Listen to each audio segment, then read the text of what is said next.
Tak prvních pár kiláčků za mnou. Je horko, mám těžký baťoch, ale beru to přes les, takže na mě zas až tolik nepeče. Uvidíme, jak to půjde dál. Velmi významný moment, protože poprvé vidím oficiální značku a jsem z toho nadšená.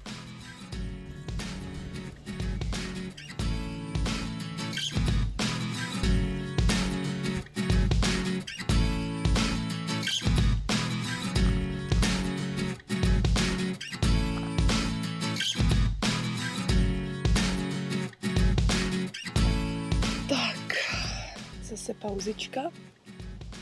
Nikam nespěchám. Jdu se právě poprvé tady zkusit přefiltrovat vodu, takže tady do toho jsem nalila vodu. Našroubovala jsem si na to tady svýho sojera, nebo kámošova sojera. Díky, Peťo. A teď to jako jen tak překlopím, ne?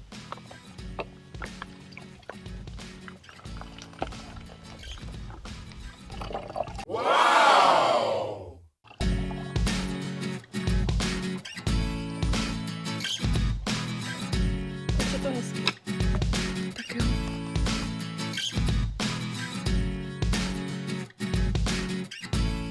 Tak tady je další významná zastávka. Hrad Prediama. Chystám se na první noc a vypadá to zajímavě. Je tady milion komárů, takže zvítězila moskytiera nad tartem.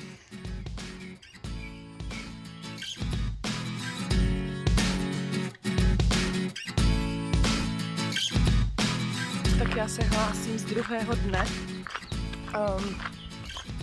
Dneska jsem vyrazila z postojní docela pozdě.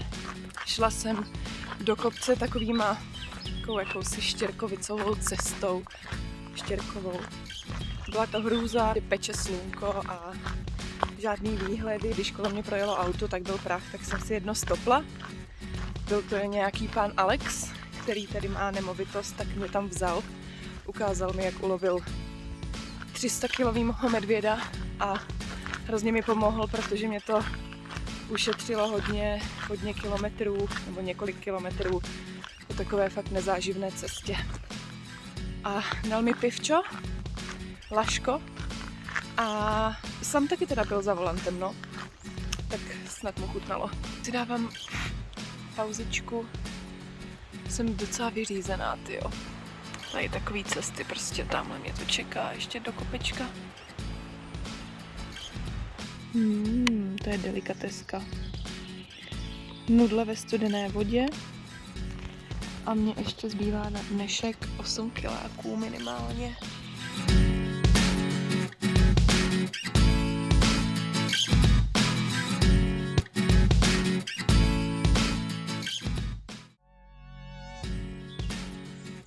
Zdravím z třetího dne. Noc jsme strávili ve vesničce Mašun.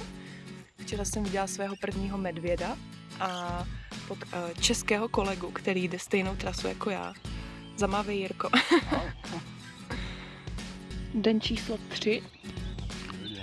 Klíště číslo 1. Jirka umývá nádobí. Tady budeme nabírat vodu ze studni.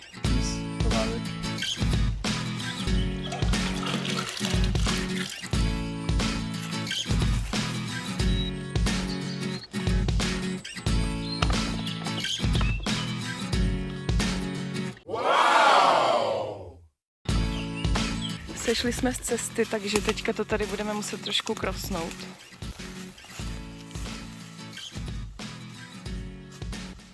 Ještě, že tady nejsem sama. Cestu jsme našli. Pokračujeme. Picí zastávka.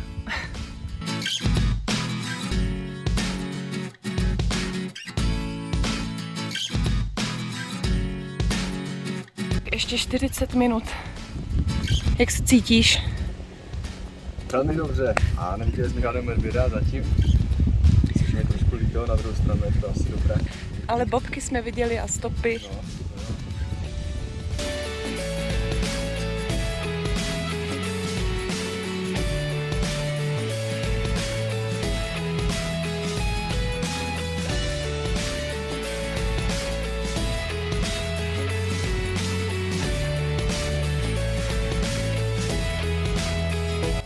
očekávaný vstup z vrcholu Velkého Sněžníku. 1789, tak nějak? 96 dokonce.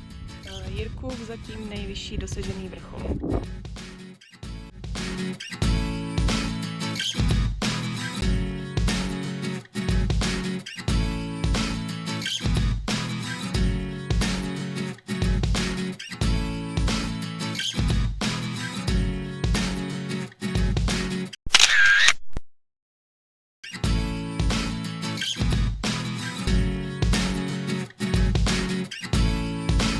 Tak máme konec 3. dne a tady je náš hotel a okolí. Odpočíváme v Tarpíčku po náročném dni.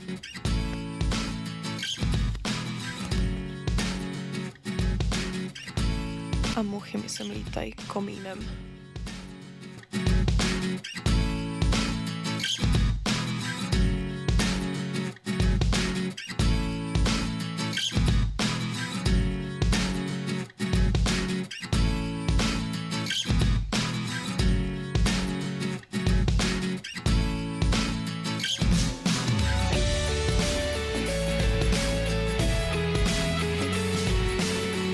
Dneska úplně delikatesu, výběr šéf kuchaře.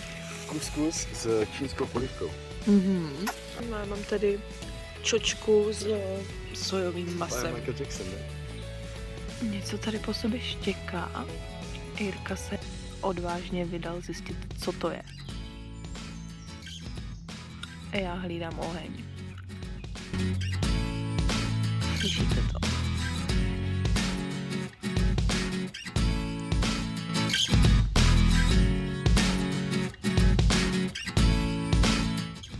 Zdravíme ze dne 4, počáteční bloudění.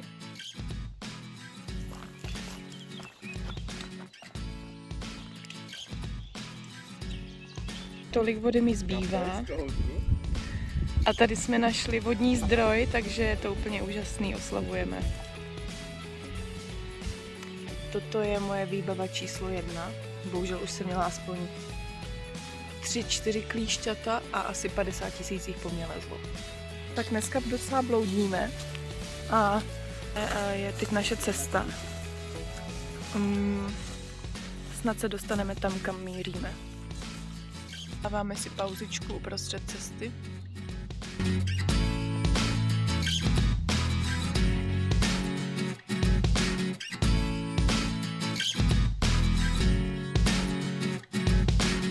Tak jsme se oblíkli do, jak se to řekne? Do rain gearu, přestalo pršet. Do rain gearu, přestalo pršet. Super. Já už jsem teda jednoho viděla.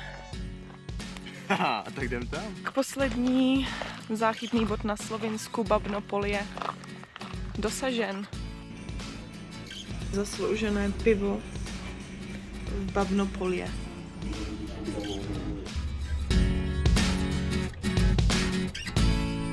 Jirka mě opustil, už se vydává dneska do Chorvatska a já vzala stopa do Podcerkve, kde mám zabukovaný hostel. Zítra ráno mám pracovní pohovor. Určitě tam bude i kuchyňka, tak si něco uvařím, vyperu si, vysprchuju se aspoň 15krát.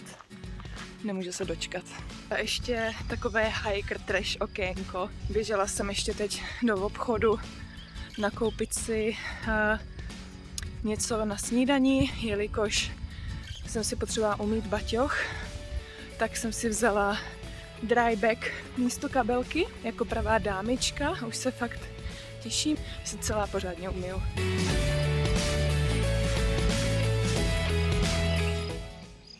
Den 5. Mám zbaleno. Tady je můj pokojík, kde jsem prováděla tady na této stoličce svůj pracovní pohovor. Moc se mi nepovedl, dám si obídek a vyrazím na cestu. Jedna moc milá paní tady z hostelu mě nabídla, že mě odveze zpátky do Babnopolie, takže nemusím stopovat. A tam potom přejdu slovinsko-chorvatské hranice a čeká mě země číslo 2.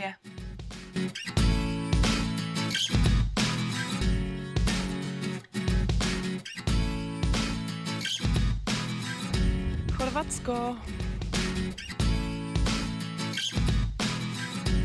Tak teď jsem byla docela vyděšená, nemohla jsem vůbec najít trail.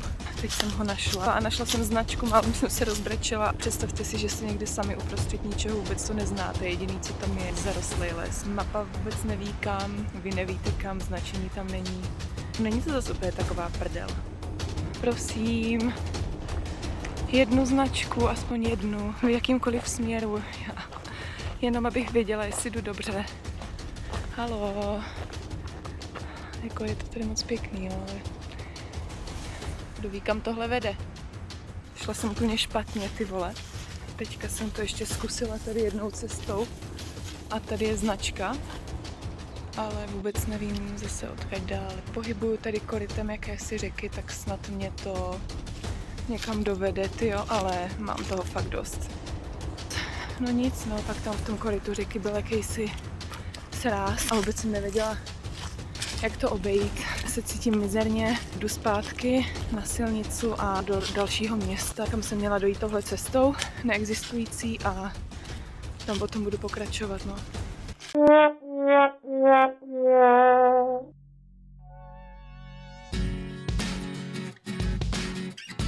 Došla k takové chajdě, kde mi řekli, že asi půl hoďky přede mnou tam prošel někdo, na koho sedí Jirkův popis, takže ho tady teďka hledám.